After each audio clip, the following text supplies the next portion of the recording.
So, Mobile Suit Gundam Kukuru Don's Island. Um, this is kind of an interesting.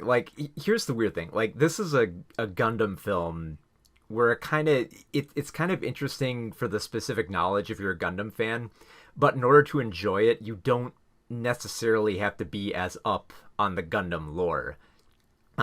Which it might sound weird to say, but this is like probably one of the most accessible Gundam films for at the same time being like a very specific film within like the Gundam timeline. So for those who are not familiar, here's the backstory with what this Gundam film is all about. So Yoshiyuki Tomino, when he created the original Mobile Suit Gundam anime series way back in 1979, there was one episode that he wasn't happy with. I believe it was episode 15, and it was called Kukuru Don's Island. And it was a standalone episode that took place, like, you know, within, like, for those who are not familiar, like, Gundam is all about a war between Earth and space colonies. And there was a standalone episode where it just took place on an island, and Amuro found himself meeting this man named Kukuru's Don.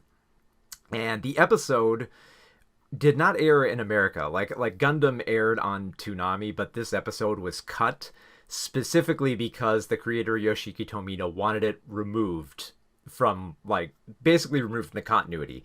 And the reason for this was just because the animation was terrible in it. Like, he hated it. Like, he looked at back on that episode, which is like, oh my goodness, this is the worst thing we've ever done.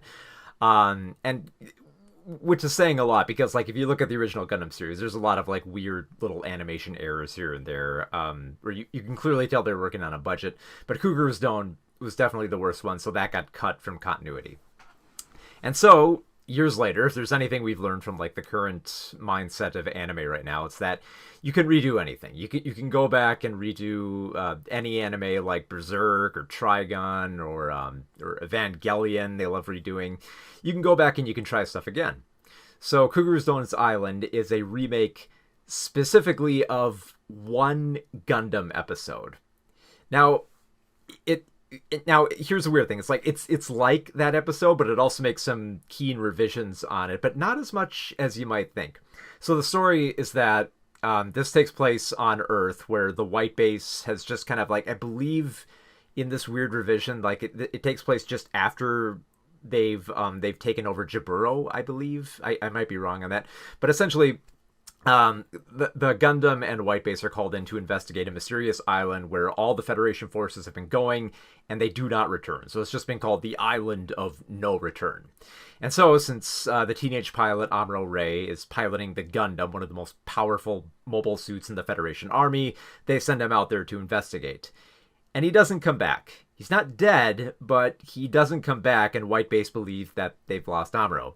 While in truth, Amuro has kind of lost his Gundam, but he's still alive on the island and being taken care of by Kukuru's Don, who we later learn is a man who defected from the enemy of Zeon. He used to be an elite assassin, part of this big group, and then decided to just get away from the war, get away from the horror of it all, and just live on this volcanic island, caring for these children and making his own life and just waiting out the war until it ends. And so Amuro, Amuro's a little bit wounded and he's lost his Gundam, but he decides to just hang out with Don since he's got nowhere else to go and no other means of survival. And he just learns to connect with this guy while they slowly learn more about each other. It's pretty obvious to Kukuru's that Amuro is working for the Federation, but Amuro slowly gets to learn more about Kukuru's and his involvement with the enemy of Zeon. So, like immediately, like, the biggest thing is that this is a feature-length film, so it's not really just this one episode that's getting redone. It's basically this whole episode that's been expanded upon and given more room to breathe. So, like, we get a lot of, like, slow moments with Amuro and Kukuru's where we get to understand more about them. And I really like how they develop their characters here.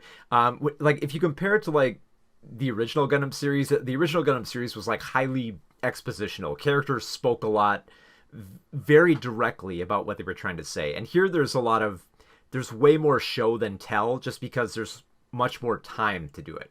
So we get to understand, like especially for, like, people who have no idea where Gundam sits in this point in the timeline, you get to learn enough about Amuro in this time that you don't have to be as up to date on the TV series. You get to see little flashbacks of how the war has affected him, how it's affected his relationship with his parents, and how he's just a conflicted teenager trying to get through this war that he didn't ask to be a part of.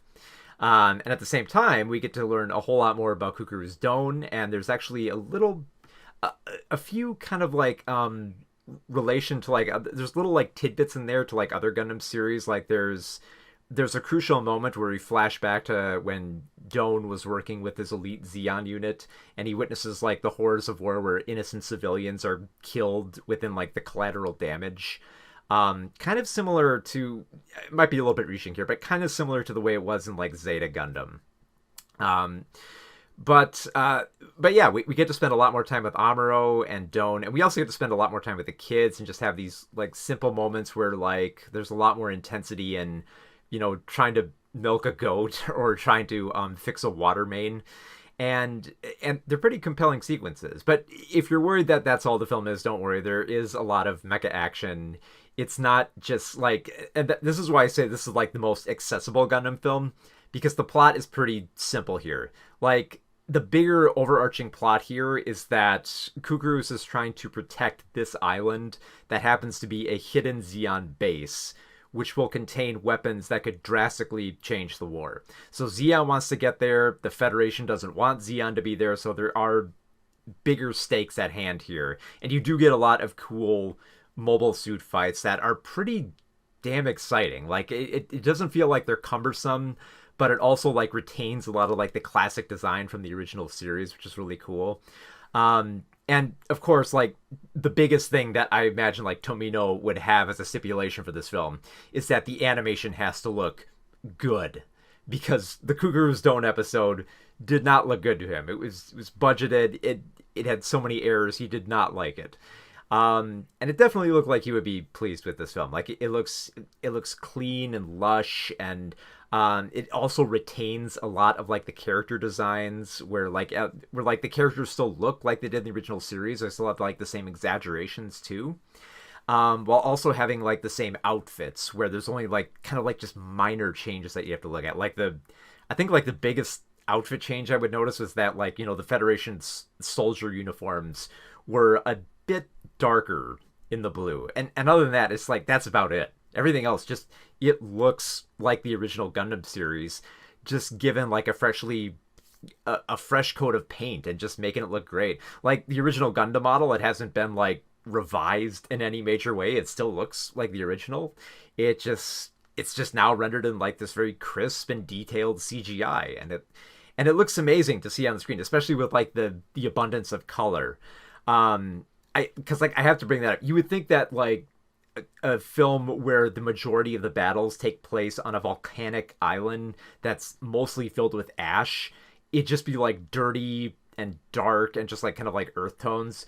But there's so many like cool colors in this. Like there's like just like the evening sun, and then you get like the deep blues of the dirt, and when mobile suits explode, there's like this great big pink tint to them that kind of like meshes between like pink and purple. It looks so visually satisfying for like when you consider that like a lot of like Gundam series and movies have relied on like mobile suit explosions just kind of being like the standard, like, plumes of fireballs and like smoke and all that. And here there's like a lot more detail to it. In fact, it kind of reminded me a little bit of like the original series, when like some of the mobile suits would explode. It wouldn't just be balls of fire. Like there would be like these like hisses of like fire, and they would have like that purple element to them. And it just, like I said, it feels like an extra coat of paint here. Like there was like a little bit of like purple in the explosions, and here there's even more to it, and it's brighter and it's more vivid.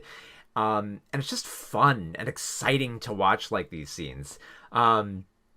In addition to like, there's a pretty gruesome moment where Amuro's Gundam steps on somebody. It's pretty grotesque. I also love the fact that this film gives enough for everybody to do. It always felt like with certain Gundam episodes, there wasn't enough for the main cast to do that they had to like find busy work for them. And here it felt like there was enough. Like you have like General M'Quve working with the Zeons, and he's like the perfect little dastardly villain who really wants to get this base. You have like the Black Knights of like this elite Zeon unit who piloted these Zaku mobile suits, who were just straight up evil and just wanted to get revenge on Kukurus for essentially deserting their unit. And the White Base crew was actually a lot of fun to follow because they're going against Federation orders to save Amuro. Like, the Federation just is like, you know what? It's an island of no return, so just don't go back there. And the whole crew of White Base, like Captain Bright Noah and like Sayla and Kai and all the familiar people that we've come to know in the Gundam series, all are just like, you know what? Screw the rules. Let's just go back to the island. And it's so much fun to kind of watch them slowly come together and realize they got to break the rules if they want to save their friend. So I imagine for like a lot of people who I'm talking to this film about, they probably, if they have not watched Gundam, they probably have no idea what I'm talking about with like the Earth Federation and Zeon and all that. The good news is, and I'm trying to like frame this the best way, is like the good news is you don't have to catch up on all of Gundam to appreciate Kukuru's Dawn as a standalone Gundam film. In fact, that's why I say it's the most accessible, because it's easiest to understand. It's a fairly simple plot. It's not as intricate the same way that like other Gundam films would be with Char's Counterattack and the most recent Gundam film of Hathaway, where you really do have to pay attention to the greater politics of, you know, between like the Earth Federation and the Zeon forces. You don't have to focus on that as much. While at the same time, this film actually taps into what makes Gundam great, which is like the whole anti-war angle and being able to like, you know, understand your enemy and realize that there are people who like just caught up in this battle who don't want to be there. And that's one of the things that I loved about the original Gundam series, is like the Zeon forces were never just like this, you know, simple stormtrooper bad guys. You got to know and like enough of them where even if they were evil, they still had this humanity to them where you kind of felt bad. Like it felt like an actual war where there was tragedy on both sides instead of just the Federation toppling Zeon. Because the thing was like, yeah, Zeon, they were clearly fascist and evil, but the soldiers caught up in it were just didn't want to be there. And Kukuru's Dawn is a perfect example of a soldier who just wanted out. And that's such an easy story to understand that I almost feel like this is a great kind of like jumping on point for Gundam, where if you've never watched Gundam, this might be a good film to watch. And I say this, it's kind of tough for me to sell this because I am a big Gundam fan, and I did do a huge binge watch of the original series before I went to go see this film. And because like as a fan, it tugged on my heartstrings a bit just to see all these original designs. You have like this crisp coat of CGI paint to them, while at the same time like the musical score has all of the familiar themes from the original Gundam series. So to hear that with like a fresh orchestra and just that one scene of just Amuro piloting the Gundam in the dead of night on that ash island, and he lights up the two beam sabers in the dark while I believe like the Fly Gundam theme was playing with a new orchestra score. It was just so exciting. It's like, it's so much fun. Like, I don't quite want to say like it's fan service because it's still touching on what makes Gundam great, but it is kind of giving the fans exactly what they want. They want to see like, like the original Gundam series just being faithful while also expanding on it. And it also, if I'm being honest here, it is very revisionist here. Like, it does introduce like they get to Jabberao sooner than they would in the original series. They introduce GMs sooner than they did in the original series, and all that. It's fine. You know, speaking as a Gundam fan, I don't really care about so much of that as continuity. All I care about is if this film works instead of just being a direct replacement to episode 15 in the original line. And it succeeds at that. That's the best thing about it. Like, I've watched like a lot of anime movies within like the past few years that I've always tried to bend like epilogues or side stories or revisions, and they don't like it just feels like they're just trying to repeat the same thing and not add anything to it. And I eventually did get to see like the lost episode, if you want to call it that, of Doan's Island. And this is very much a revision. It takes a lot of liberties with the material, but it weaves it into something so much more interesting and so much more compelling than that episode was, that it was a lot of fun. Like, it's definitely not definitely like for Gundam fans, I would say like, yeah, it plays up to what the Gundam fans want, but at the same time, it's also a very simple Gundam film where if you're more used to like kind of like the minutia of the intergalactic politics that usually happen within Gundam, this is kind of like a step down, I think, just because like the goals are much smaller here. Like, they're still high stakes, but they're much like simpler. Like it feels like an elongated episode from the original series, which I guess is like the best recommendation, because yeah, it's it's replicating very much of what I love about the original Gundam series, while also enhancing a lot. Like I said, I love the way that the dialogue is written here. It's show more than tell. I love that we get a lot of down moments. I love that we get a whole bunch of like cool mecha action, and the animation is beautiful to look at in this film. That it is just it's such a wonderful like Gundam film. I think that it works for both like fans and people who are just coming into Gundam and don't quite get what it is.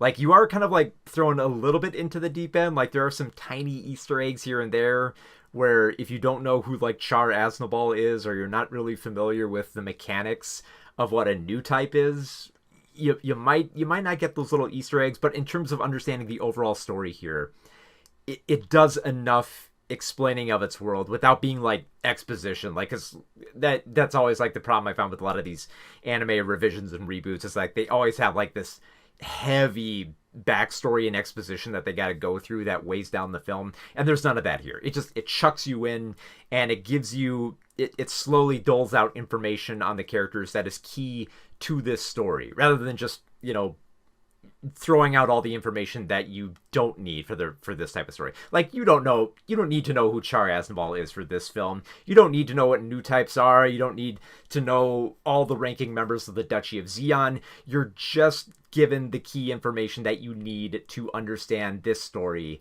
And it's simple, but it's also a lot of what Gundam does best. And speaking as a Gundam fan, I absolutely love the film on this level.